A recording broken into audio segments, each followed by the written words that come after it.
Dr. Prunari is a member of the board of the Romanian Space Agency, and he is actually an astronaut or cosmonaut, I should say, I think, having Space been in flyer. space. Sorry? Space flyer, if you want. Space flyer, yes. He has been to, Okay. he has been to space, where the rest Right, of us just right. thinking about. He's also a special advisor to the Moon Village Association and is representing that organization here today. And he has had his hand in a lot of space activities, both political and scientific. And actually an asteroid was named after him, 10,707 Prunari asteroid. Right. And that's something that's something on top of everything else. But you haven't been there, right? Where, on the asteroid? You haven't been to the asteroid, right? To the asteroid, not yet. I No. intend to in the next 100 years, but I don't know.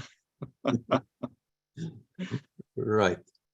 So, yeah. Okay, and I think I'll keep introductions short. If there's something important please, I missed, please feel free to fill out. And no problem. the floor is yours, or the air or ether, whatever you want. Thank you very much. Okay, my presentation is recommended framework and key elements for peaceful and sustainable lunar activities. Human curiosity and the need for knowledge have led to essential discoveries related to the universe, the galaxy of which we are part, and our planetary system of which the Earth is part also. We want to know as much as possible about our other celestial bodies to determine more precisely what was and what will be the evolution of our home planet. Until now, only 12 Earthlings have set foot on another celestial body, the closest to our planet, the Moon, which is only 385,000 kilometers away. This happened more than 50 years ago. We want to extensively study the planet Mars and possibly colonize it. Human flights in outer space, especially towards other celestial bodies, involve high degrees of risk. To minimize the risk, we must thoroughly assess any technology we use to fly and establish human bases on another celestial body. The Moon is already designated as a test area for new planetary flights. Here we will assess technologies, methods, and procedures, specialized equipment, and of course, the survival and activity of human crews for prolonged periods of time in a planetary environment other than the terrestrial one. Here we'll learn how to use local resources to ensure a safe habitat, survival, oxygen reserves, water, food, spare parts for equipment, etc. The new race for the Moon began a long time ago. For the realization of the Artemis program, the USA collaborates intensively with the European Space Agency, the Canadian Space Agency, and the Japanese Space Agency, and also with other national and international organizations and the private sector. China, on the other side, succeeds with its own forces in developing a consistent and rigorously planned lunar program. Some international agreements on cooperation in the field are already signed. Chang'e's missions, including orbital missions, soft landers, rovers, sample return, lunar robotic research stations, are very well known. China already announced a crewed flight to the Moon by 2030. The area of the south pole of the Moon, respectively the Aitken Basin, represents for various logistical and scientific reasons a special interest for all nations that will establish permanent bases on the Moon. In addition to respecting international treaties and agreements regarding the exploration of outer space, the Moon and other celestial bodies, new international norms and understandings will have to be established to ensure peaceful cooperation regarding the sustainable exploration and exploitation of the Moon. We have to identify existing norms that support the adoption of sustainable practices in all lunar activities and propose new norms needed for the near future. Such norms should reflect operational, practical experience, achieve a balance between incentive and prescription, and be technology neutral. Since all actors, whether governmental or non-governmental, should have an equal interest in achieving sustainable use of the moon, these norms apply to all or are encouraged to be followed by all according to the legal effect of specific norms. Norms are established by international law, national legislation, or policy, but also by the common acceptance that certain behavior is desirable or good practice. While built on precedents, norms can also be aspirational and responsive to changing public perceptions of ethical behavior. The role of norms in sustainable lunar activity is to provide agreed-upon tenets that guide actions consistent with sustainable practices. Essential elements related to the future sustainable exploration and exploitation of the moon, along with others, we analyzed and proposed in the report called Recommended Framework and Key Elements for Peaceful and Sustainable Lunar Activities. Please, Pascal, turn off the microphone. Okay. So, elements for peaceful sustainable lunar activities developed during the last 2 years by a global expert group on sustainable lunar activities, GEXLA, within the Moon Village Association, UN COPUOS observer member. I have the honor and responsibility to lead this expert group.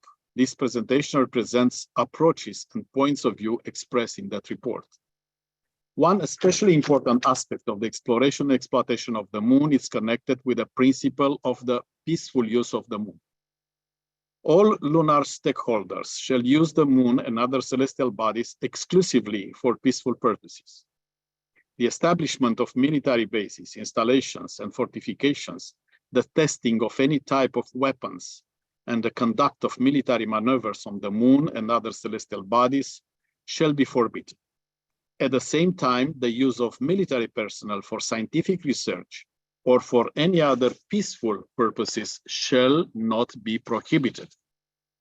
The use of any equipment or facility necessary for peaceful exploration of the moon and other celestial bodies shall also not be prohibited. In line with the provisions of the Outer Space Treaty from 1967, no lunar stakeholders shall take national appropriation of the moon and its orbit by claim of sovereignty, by means of use or occupation, or by any other means.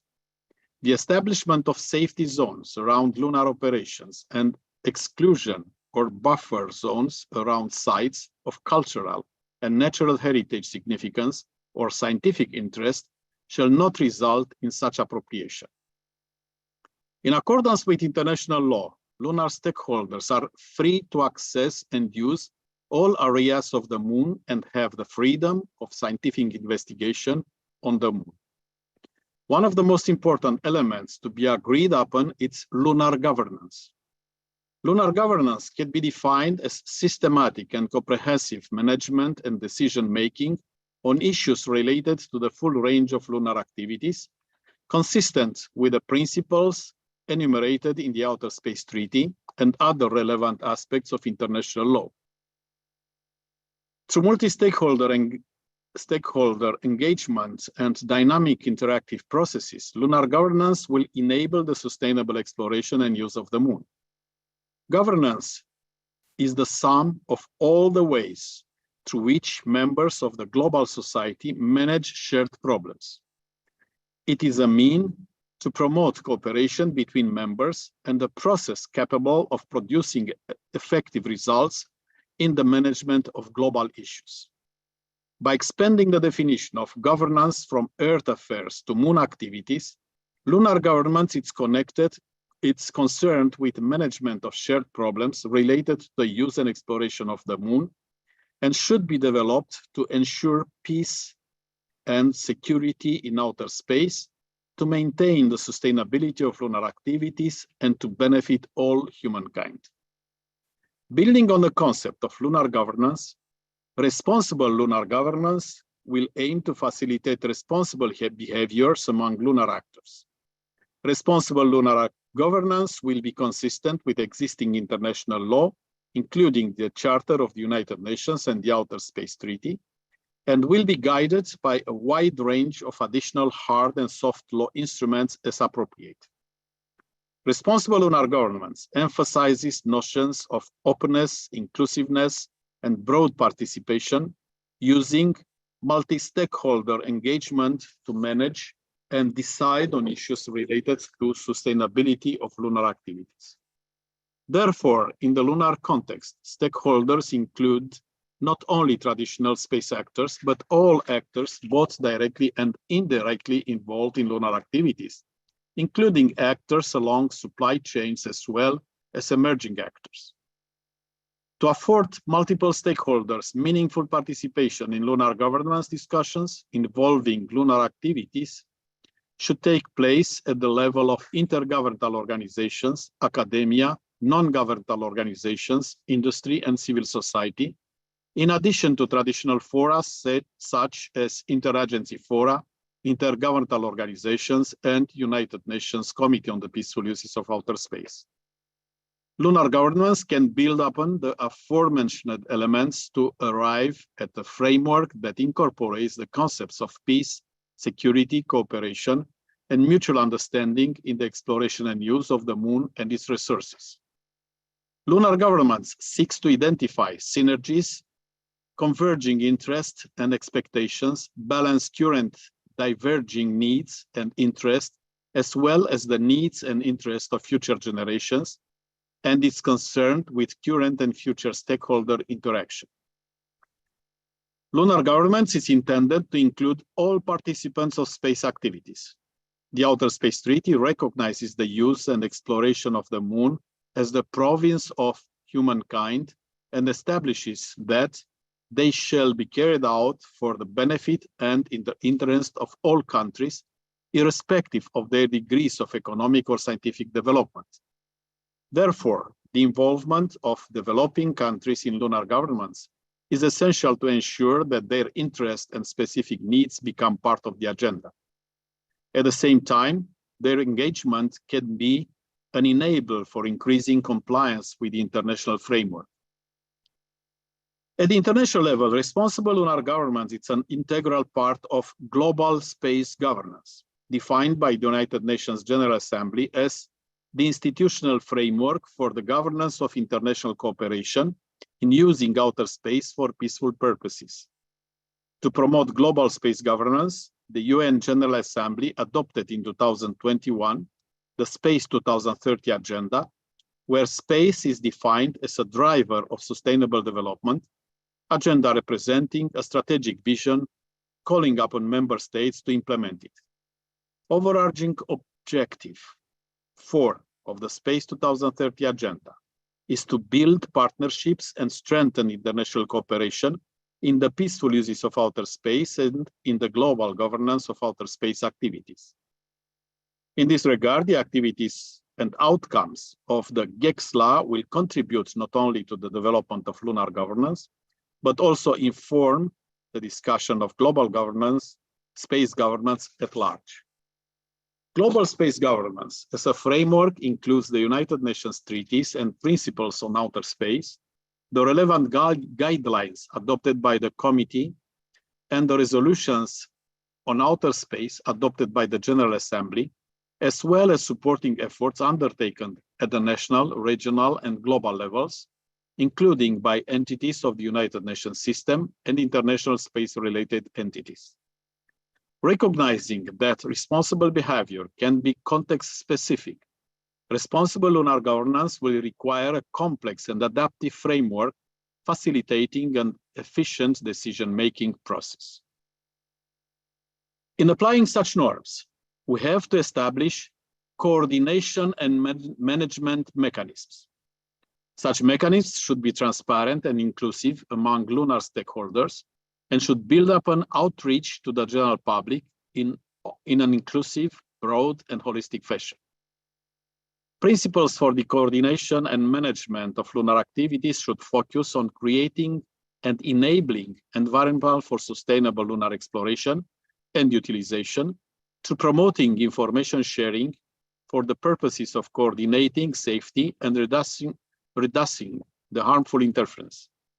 Such principles should also foster international cooperation and will necessarily be implemented at multiple levels with diverse scopes of application. These levels and scopes include multilateral versus bilateral, international versus regional or sub-regional, intergovernmental versus non-governmental, regulators, industry, and private sector. The development of principles for the coordination and management of lunar activities should draw on existing mechanisms to the greatest extent possible. To have the same understanding of the key elements connected with the moon exploration and exploitation, we have to define at least elements like lunar activity, commercial activity, data, environmental harm, harmful interference, lunar cultural heritage, interoperability, lunar environment, lunar surface, environmental sustainability, lunar in situ resources, safe operations, safety zone, lunar settlement, lunar stakeholders, and others. We have also to propose new norms defining, by instance, jurisdiction and control on them. The appropriate states shall retain jurisdiction and control over their personnel and their vehicles, equipment, facilities, stations, and installations on the moon. Ownership shall not be affected by their presence on the moon, and also lunar stakeholders shall not carry out activities or conduct themselves in ways which would be contrary to the applicable laws, including their national legislation or international laws. Registration. Lunar stakeholders should register all space objects under the provision of national registration practices and in accordance with the Registration Convention from 1976 and or General Assembly Resolution 7021B of December 20, 1961, taking into account General Assembly Resolution 16/101 on the registration practices and other requirements under the relevant treaties, principles, regulations, and resolutions. At the same time, lunar stakeholders should register other objects like facilities, stations, and installations, which might be partially made by lunar resources or any other things which would not be defined as space objects, and notify this registry to the international community in an appropriate way. Regarding the interoperability, lunar stakeholders should recognize that development of interoperable and common lunar infrastructures and standards will contribute to the safety and viability of lunar operations. Interoperability refers to development of common standards of design, manufacture and construction and/or operations to enable software and hardware components to be interchanged or operated in conjunction to facilitate international cooperation, recycling, and repurposing. Lunar stakeholders should pursue reasonable efforts to develop, promote, utilize, and follow interoperability standards. In the larger understanding, interoperability could refer to avionics and computer components, communication and navigation, rendezvous and docking systems, onboard robotics, including lunar equipment, training of mission crews, harmonization of training methods in terms of safety, safe space debris disposal, mechanical, pneumatic, hydraulic, electric power supply systems, safety support means of crewed missions, developed systems, deployment of systems. With regard to the current state of technology, lunar stakeholders should take appropriate measures to avoid and mitigate harm to the lunar environment and/or to other operators in that environment. Here we can discuss about the environmental protection, where we propose that lunar stakeholders should adopt appropriate measures to avoid harmful contamination to the environment of the moon or adverse changes in the environment of the Earth, resulting from the introduction of extraterrestrial matter. Lunar stakeholders should adopt appropriate measures to avoid harmful interference with lunar activities carried out by other stakeholders. Here we have to take into consideration the risks to the safety of persons or property and the risks to other ongoing space activities, including other lunar activities. Should harmful interference be anticipated, stakeholders should seek appropriate consultation. In conducting lunar activities, lunar stakeholders should adopt appropriate measures to avoid, to the extent possible, the adverse impact caused by the use of radio frequency on the achievement of objectives of any other stakeholders, and give special consideration to the requirements of moon-based astronomical observation.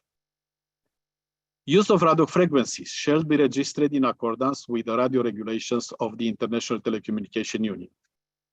We can also discuss the harmful effects of the creation of space debris on or around the surface of the moon. Lunar stakeholders should adopt appropriate measures as far as possible to avoid the creation of lunar orbital debris and lunar surface debris, and to mitigate the impacts of lunar orbital debris both in lunar and Earth orbit. Lunar stakeholders should share the scientific data obtained from lunar activities and disseminate the data to the public and the international scientific community in accordance with international law, including those related to intellectual property rights. Recognizing that lunar planetary protection is an essential element of the environmental sustainability of the moon, I will detail the approach developed by the Moon Village Association and its GEXLA group. States and lunar stakeholders should be committed to transparency relative to the following lunar planetary protection requirements and mitigation methods, considering Principle 21 of the Declaration of the United Nations Conference on the Human Environment of 16 June 72, and Principle 2 of the 1992 Rio Declaration on Environment and Development. In exploring and using the moon and lunar orbits, states and their lunar stakeholders should take measures to prevent the disruption of the existing balance of its environmental, whether by introducing adverse changes in that environment, by its harmful contamination through the introduction of extra environmental matter or otherwise. Any space experiments conducted on or below the surface of the moon or in lunar orbits should be evaluated to assess any substantive potential harm in order to protect the moon and other space from biological, chemical, and radiation contamination that represents serious environmental threats. Possible sources of contamination of the moon includes, but are not limited to, the release of chemical markers, radioactivity resulting from nuclear power sources, generation of gases in connection with soft landings, introduction of terrestrial microorganisms, lunar dust dissemination, other non-nuclear explosions, and the inadvertent transport of living or other matter from the Earth to the moon. In order to avoid adverse changes in the moon's environment caused by introducing extraterrestrial matter from the Earth, and to protect its biological integrity from scientific study, states and their lunar stakeholders should classify any lunar activities as low or high risk. In doing so, it is recommended to take into account, but not to be limited to, the categories 2A and 2B of planetary protection policy adopted by the COSPAR as relevant. States parties should inform the UN Secretary General of the measures being adopted by them and shall, to the maximum extent feasible, notify the UN Secretary General in advance of all placements of radioactive materials on the moon and of the purposes of such placements. In order to prevent risks and protect the environment sustainability of the moon, states can leverage safety zones, which include both notification and coordination obligations. Activities by states and their lunar stakeholders in lunar orbits or on or below the lunar surface should be conducted in a manner that does not harm sites or artifacts that have cultural or scientific significance, may jointly establish safety zones for the areas of the lunar surface, on the lunar surface or lunar orbits, which have significant scientific or cultural significance. If such harm is anticipated or occurs, States and/or their lunar stakeholders should report to the scientific community and to the UN Secretary General. And the last, lunar stakeholders should choose and use efficient mining methods to not waste lunar resources, such as lunar water, ice resources. The use of natural resources on the moon and other celestial bodies is a subject already debated at the international level in fora such as the legal subcommittee of the UN Committee on the Peaceful Uses of Outer Space. In their use of lunar resource, lunar stakeholders should avoid taking actions which would prevent its use by future generations by over-exploiting or contaminating the resource. It should result in a norm regarding the fair use of resources. The report recommended framework and key elements for peaceful and sustainable lunar activities developed by GEXLA was already distributed at the level of the United Nations Committee on the Peaceful Uses of Outer Space subcommittees at their last sessions through the Moon Village Association. The report is desired as a basis for analysis and debates at the level of specialized UN bodies in order to reach the proposal of measures unanimously accepted by all the member states that already carry out lunar activities, will carry out, or will just benefit in one way or another from them. The Global Expert Group is made up of 37 representatives from 24 countries at governmental, academic, industrial, and civil society levels.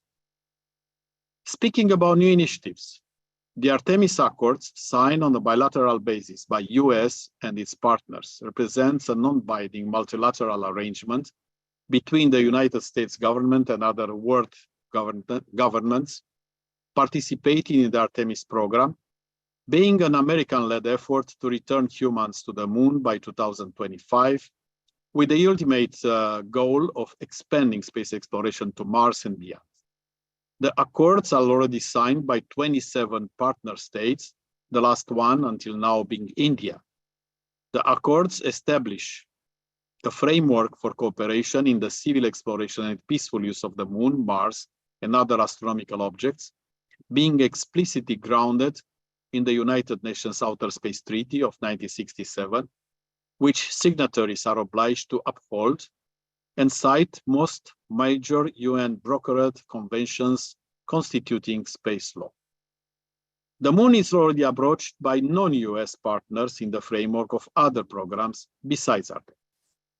As a conclusion, eventually, all the essential aspects related to the sustainable exploration and exploitation of the moon will have to be debated and will require the regulations, even with voluntary application in the beginning, accepted multilaterally by all participants in humanity's new adventures called the exploration and exploitation of the moon. Even if it takes an extended period of time, such debates and regulations could be reached only in the framework of international fora, as the United Nations, and the contributions of international organizations as the Moon Village Association and its Global Expert Group on Sustainable Lunar Activities can be of a real benefit. Thank you for your attention. Half an hour minus 1 minute. Thank you. That was perfect timing, yeah. Okay, Niklas, thank you. Terrific. Thank you. So we do not have any. Sean's got his hand up. Go ahead, Sean. You can turn your mic on and ask your question. Yep. No, I'm clapping. That's a clapping reaction. Oh, clapping. Sorry. Okay, I showed the report published by us. Okay, it's already published and distributed, the report. About 60 and more pages. And we have also some annexes. They are not published, but they are online on the website of our Moon Village Association. And there are extensive and detailed annexes to this report. Okay. Questions? If there are any questions, I'm ready to answer. I guess my question would be, so what is like the next step? What needs to happen next? So next, so our Global Expert Group continues the work. Now we are in the operational phase. We discuss more concretely on the side of industry, academia, civil society, governments. We detail their contributions and involvement, and we expect to have a decision at the level of the United Nations Committee on the Peaceful Uses of Outer Space of approaching officially these elements at the level of COPUOS and to start discussions, multilateral discussions. Of course, we are part of Artemis Accords. I mean, Romania, and many other countries that are part of this global expert group. But in the same time, we recognize that some debates and understandings of the common approach of the moon should be started at the level of the UN. We propose to organize an international committee on sustainable lunar activities, a committee that reports to UN COPUOS, to not be a working group within COPUOS, because a working group involves a lot of political aspects. We want to discuss things at the mostly at the technical level, how to interact, how to make things interoperable, how to communicate on the moon in case of special situations, rescue situations, how to determine countries to have the same approach of the safety zones, how to manage the things on the South Pole, and so on and so on. So we are in this phase now. Right. Has there been discussion on who would enforce any of this stuff? Like what would happen if somebody just decided, nah, heck with safety zones, I'm going to do what I want? This is the reason we want to start the discussions at the international level, because if we agree upon something at the level of the UN, all member states of the UN, there are 193 now, should respect the decisions of the UN. So some of them may adopt resolutions of their parliaments, some at the level of government, and so on. Or some just agree on them at the level of UN, but try to respect. They are mainly voluntary measures, because now it's very difficult in this very contested period of time where there are so much opposition at the international level to different activities, wars, and so on, to start to debate and to sign binding documents. But voluntary measures and guidelines could be adopted at the level of this Committee on the Peaceful Uses of Outer Space. And step by step, all states start to adopt some of them in the beginning, most in the future. And the stakeholders, the private stakeholders, should be checked by the states if they respect all these things. That makes sense. Yeah. I have a kind of more long-term question. What do you think will be the time frame and mechanisms for going from what I think you described as mainly a hierarchical communication? So you talk to your government, to talk to the other government, to talk to the other moon base, and then so how long before the moon bases talk to each other to a larger extent? Niklas, openly speaking, at the level of the UN, everything takes long time. So this year, at the session of COPUOS in June, I proposed on behalf of Romania, member states to assess the elements from our report and to think about the next steps and to have discussions during the next scientific and technical subcommittee session in February and during the next COPUOS session in June. So we just start debates. Most of the countries are not yet ready to discuss the international cooperation at large, besides the Artemis Accords, where 27 member states and 1 international organizations are part of. So no other international interactions are done between stakeholders representing governments and so on. So it takes long, maybe till we organize this international committee and some member states will express the interest to be part of, will take another 3-4 years, in my view. Okay, and once on the moon, I guess that kind of sorts itself. If you want to talk to your neighbor, you will talk to your neighbor. It's interesting. I also have a question here from James Sloan. How is sustainable defined for a finite resource such as helium-3 or water, I guess? Yes, as I mentioned in my presentation, the approach to natural resources on the moon, it's a very sensitive one. We don't have to exhaust the resources. We have to keep the resources for the next exploration and exploitation teams, to keep them for the next generation. By instance, water, the ice water on the moon, it's a limited resource. And we may consider that quite all resources on the moon, they are limited. Of course, could be a huge quantity in the beginning, but they are limited. And helium-3 also, it's a resource, a very valuable resource on the moon. We actually, in practical terms, we don't have it on Earth. It's a very small quantity on Earth. And it's a little bit more quantity on the moon, and especially at the surface of the moon. And let's see how we dig all the surface of the moon to exploit this hydrogen-3, helium-3 substance and any other resources. Yeah. So here we should have an understanding, not just go on the moon, dig, do anything until we have norms. And when we have norms, we take into consideration that everything was done not properly in accordance with the international community desires. So circling back to water, what's the stance on mining the water to make rocket fuel? Because that's just a single use of that resource. Is there an official stance on, like, is that good? Is that bad?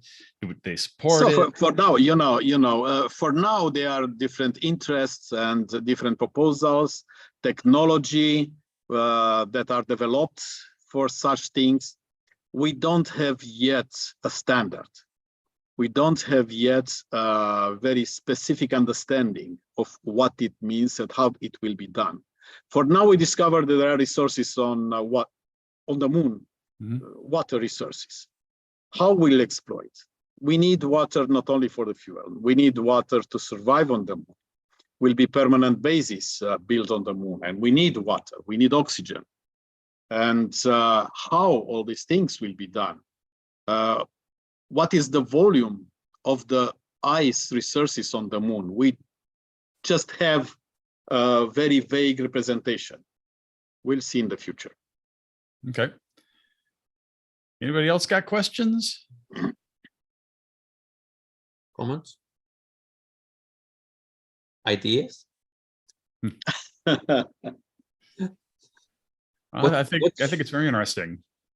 I'm sorry, what was that?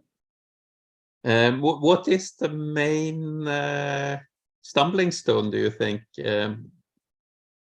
for agreement? What is the largest risk for there being a disagreement of something?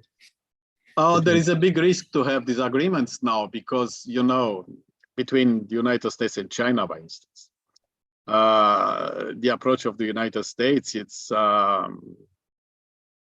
very, I may say, careful, but the law forbids the United States to have a direct cooperation and change of technologies with China. So we discuss only at the multilateral level. So to overcome some difficulties, we have to discuss it in the international forum. There, each part can come and ask for information and provide information on their sides. So until we don't have a discussion group, besides the natural resources, With respect to natural resources, because it's a big interest from private industry also, we already have a working group at the level of COPUOS. And it defines the terms of work. It defines mainly how the things will be approached. They want now to extend a little bit what they proposed in the beginning. There are some oppositions. Okay, about the natural resources, we have a framework to discuss at the level of the UN, but it will take years and years. But we need something more practical, like this international committee besides the United Nations, and to report time by time to the United Nations. There are more practical things could be discussed, and being considered a multilateral instrument, I'm quite sure the US, China, and other partners from both sides could come and changing information. The changing of information, share of information, the beginning, it's a very important topic because nobody knows exactly what the other side does. And it's very important to raise a little bit of trust and understanding of what really does the other side. And here will be a big step in bringing these parties together and starting the discussions. Yeah. Okay. So it is to get a common understanding of why different interests want to go there and what they want to do, so that yeah, we need a common understanding. We need at least a common understanding, and a common understanding of some norms. Very good. Okay. Any other comments or So questions? I guess my question also is, so this is dealing at a high level, right? So it's the big governments and not necessarily dealing with like the individual organizations or companies or maybe even smaller governments. Yeah, right. Not quite, but you know, the governments are responsible for any company registered on that state. If a company is registered in the United States and the United States it's part of the international treaty, they have to follow that company to look for that they respect the international law. So if different institutions, companies will have understandings, will work together, it's a completely different thing. And of course, we support it. We think that it is one of the best things that could happen, and then could come from bottom up with some proposals and possible norms, and will be very good. Cool. Thank you very much for that presentation. Okay, thank you very much. Thank you so much. Very interesting. So I will continue to follow the things. I will disconnect maybe my video and microphone and keep watching what you do. All right. Thank you very much. If you have any questions, please type in. Okay, sure. No, I will turn off on the microphone and put question. No problem. And please think about taking part and registered with the International Moon Day, and to promote your activities also through the global site. Yep. In case everybody doesn't know, Moon Society is putting on an event for International Moon Day this Thursday. There's a link to it in chat right now, and 3 sessions, 3 time zones, maybe 3 languages. We'll see how that goes, and it's going to be informal. We're going to have maybe a video to open up, and then just talk about, we have a topic about what lunar settlement might look like in 50 years if we start right now, and then we'll just open it up and just see what people think about it.